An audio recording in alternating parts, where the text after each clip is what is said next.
I've been dashing for about a year. You get the usual weird stuff. Stoners forgetting they ordered, rich kids tipping with change, Karen-level customers texting, "Where are you?" 5 minutes after you accept the order. But nothing, absolutely nothing, prepared me for what happened last fall in a quiet neighborhood outside Cincinnati. It was a Thursday night. Cold, windy, but clear. The kind of night where your breath fogs the windshield and every porch light feels like a lighthouse. I was doing late-night runs to stack tips before the weekend. At 10:43 p.m., I got a ping. McDonald's, large order, $22 tip. Going to a house on Lancer Drive. Never heard of it. But 22s? I accepted fast. The order was easy. Nuggets, fries, a large Coke, 2 cheeseburgers, and apple pies. I triple-checked it and hit the road. The house was about 15 minutes away, tucked deep into a residential zone that slowly lost its streetlights the farther I went in.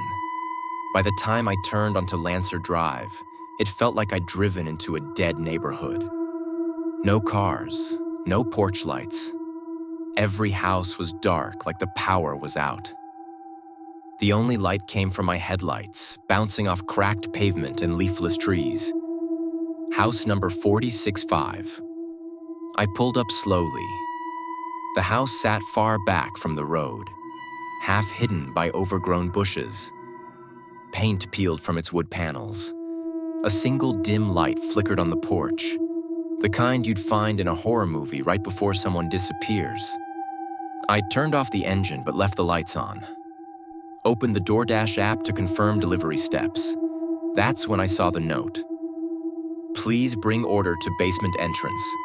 Gate on left side. Door will be unlocked. Basement entrance? I stared at that sentence for a few seconds, hoping I read it wrong. Who the hell asks for food to be dropped off? In the basement. But the tip was $22. And I've delivered to weirder places. Trailers, warehouses, even a customer who opened the door wearing nothing but a unicorn mask. So I grabbed the bag and drink tray, locked my car, and followed the narrow dirt path around the left side of the house. The gate was there. Rusted iron, hanging crooked. I pushed it open and it let out a moaning screech. I could feel my heartbeat in my ears. I stepped around the back and saw the basement entrance. 2 wooden doors embedded into the ground, like storm doors. They were already open. Below the doors, a short stairwell led to a small door.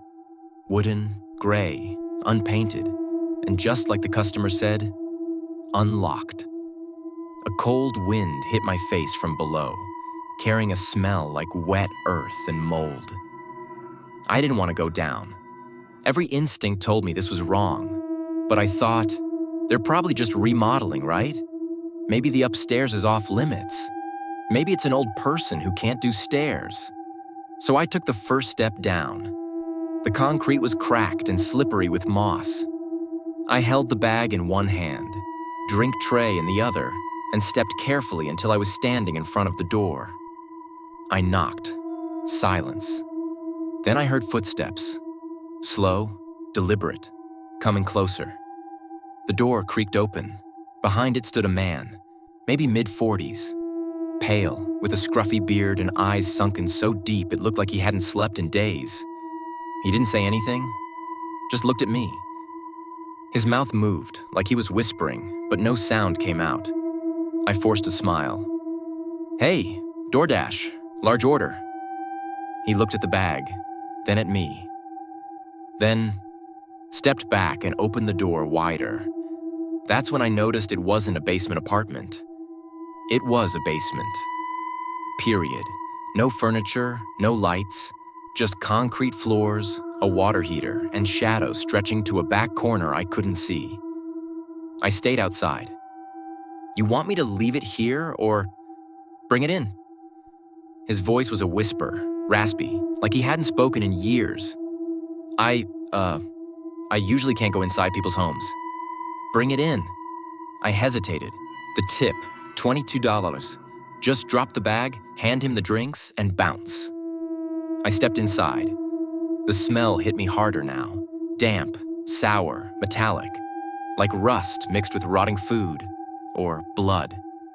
My stomach turned, but I didn't want to look scared. I set the bag on a workbench near the door and held out the drinks. He took them. Didn't say thanks, didn't move. I turned to leave and saw something move in the corner.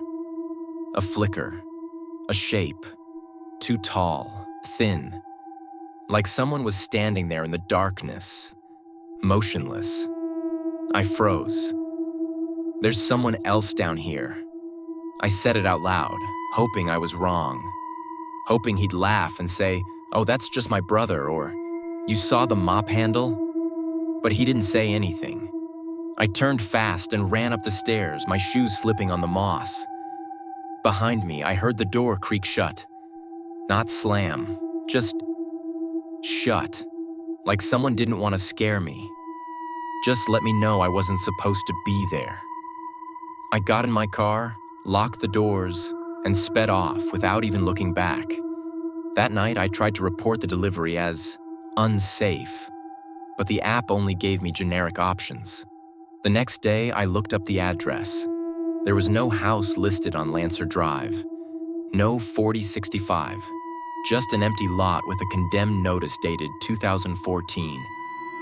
I swear to God, I delivered food to a house that hasn't existed for almost a decade, and someone or something was waiting for it.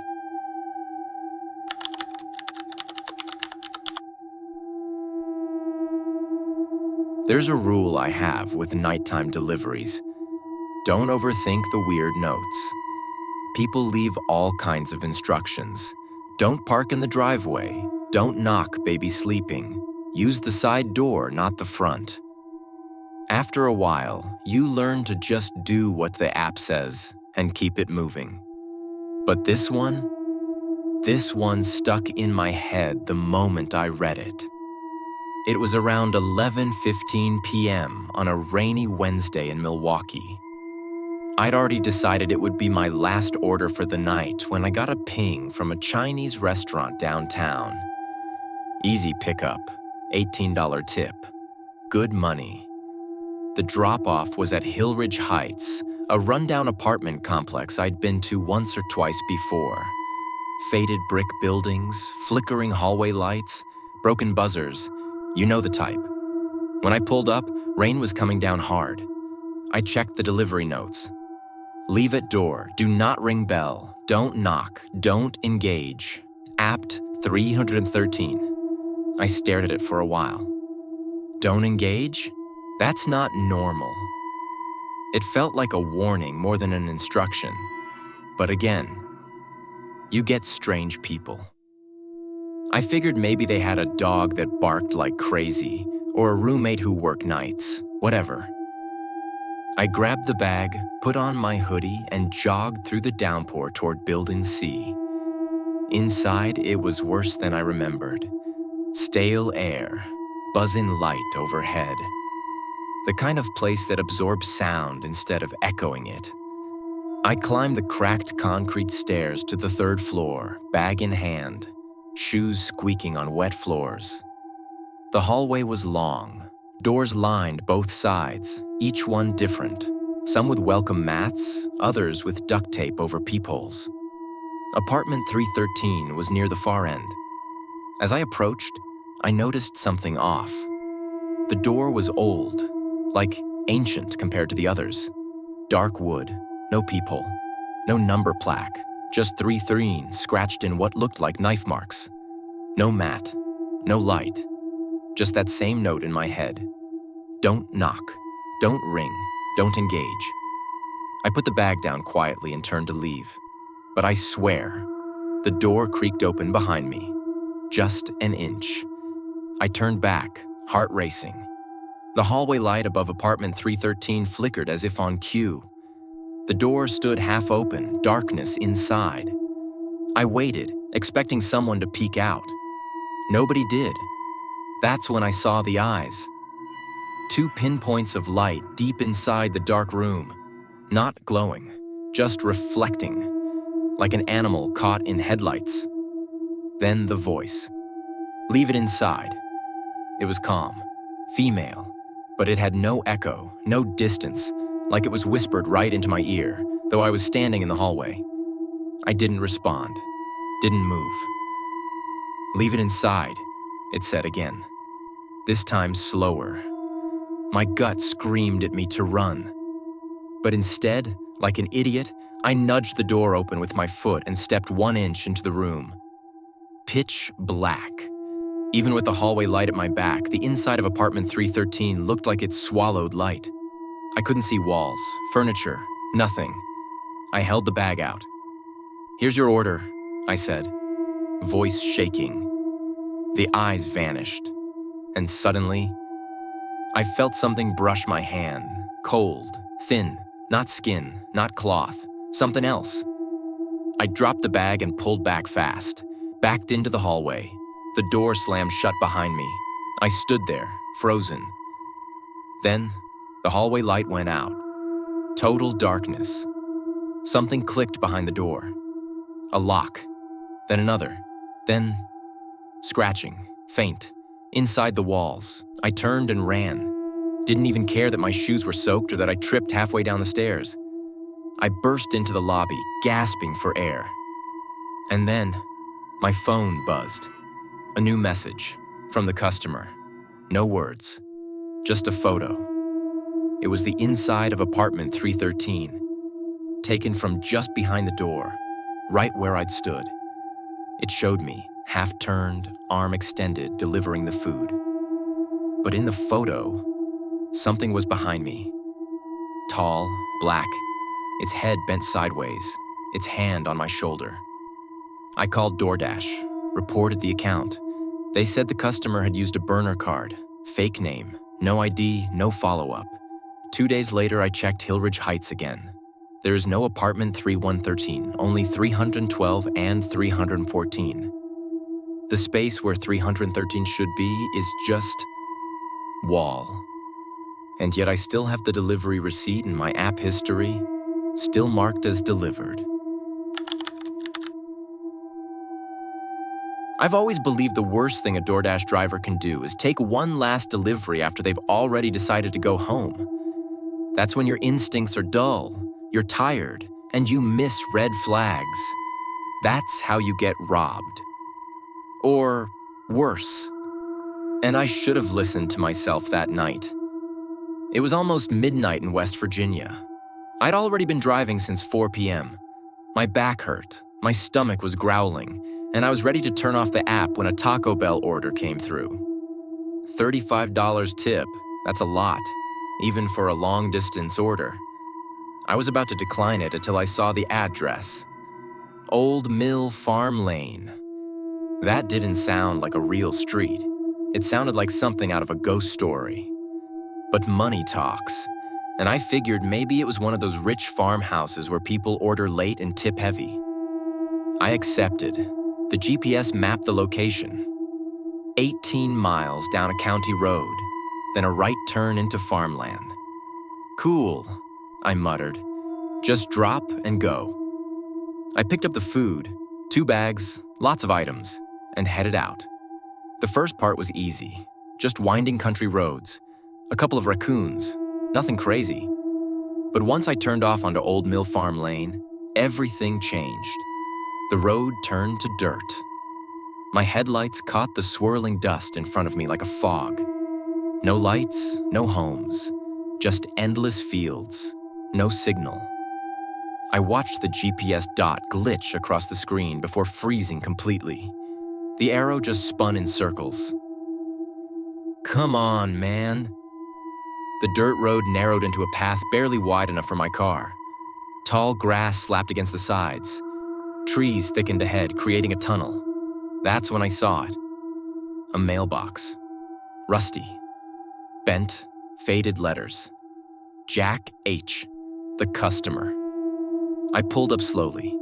On the right side was a long gravel driveway leading into pitch-black woods. My headlights only reached about 30 feet before darkness swallowed everything. No house in sight, no porch lights, no movement, just forest. I checked the delivery notes again. Leave food on front step. House is down gravel drive. No need to knock. At that point, I had two choices. Leave the bags by the mailbox and mark it delivered, or follow the driveway like a moron in a horror movie. Guess which one I picked. I put the car in drive, gritted my teeth, and crept forward. Gravel popped under my tires. My headlights showed nothing but trees and tangled brush. Every few feet, I thought I saw movement. A branch swaying, a shadow shifting. After about a minute, the house appeared. Or something that used to be a house. It was ancient, leaning slightly to the left, shingles missing, windows covered with wood or black plastic bags. The porch sagged. A dim yellow light flickered from inside. I parked and shut off the engine. Silence. Even the bugs were quiet. I stepped out with the bags. Gravel crunched under my feet like bones. My shoes sank into the wet earth around the porch. The door was cracked open. Just like the note said, "Don't knock." So I gently placed the bags on the warped wooden step, took out my phone, and tried to take a photo for proof. No signal, not even Wi-Fi. Suddenly, a creak from inside the house. I froze. "Jack?" No answer. The door creaked again, wider this time. I held my breath, took a step back, then another. Behind me, something moved. I turned sharply. Nothing. Then a sound. Not from the house, but from under it. A low thump, then a scraping, like something dragging across dirt and wood. From underneath the porch. I started backing toward my car fast, and then the porch light turned off. Not flickered, not faded, just snapped off. I reached the car, yanked the handle. Locked. What the hell? I never lock it. Ever. Not during deliveries. I fumbled for the keys in my hoodie, cursing when I heard it. Footsteps from the porch, slow, bare feet slapping damp wood. Then breathing, heavy, wet. I looked up and saw a silhouette, standing in the doorway, too tall, shoulders hunched, arms long, hanging low. It wasn't a man. It wasn't human. I jammed the key into the lock, opened the door, and slammed it shut behind me. Started the engine. The headlights came on, and that's when I saw them. Figures in the woods, all around the house. Pale faces, blank eyes, standing perfectly still between the trees, dozens of them, staring at me. I gunned the engine and tore backward, gravel spraying everywhere. The headlights swung wildly, flashing across blank faces and dirty clothes. And then I was back on the dirt road, flying 60 muffa over potholes. Didn't care if I wrecked. Didn't stop until I was on the highway. When I checked my phone again, I had signal. But the app showed the order as canceled. No record, no delivery history, no Jack H, just gone. I went back a week later, out of curiosity. I followed the GPS and drove until the road ended. No mailbox, no gravel drive, just a collapsed old barn and an open field. The house? Gone. Like it was never there. Except one thing. In the grass, I found the Taco Bell bag. Soaked, moldy, but still sealed, untouched. And written on the outside in black marker. Thanks for coming. You're next.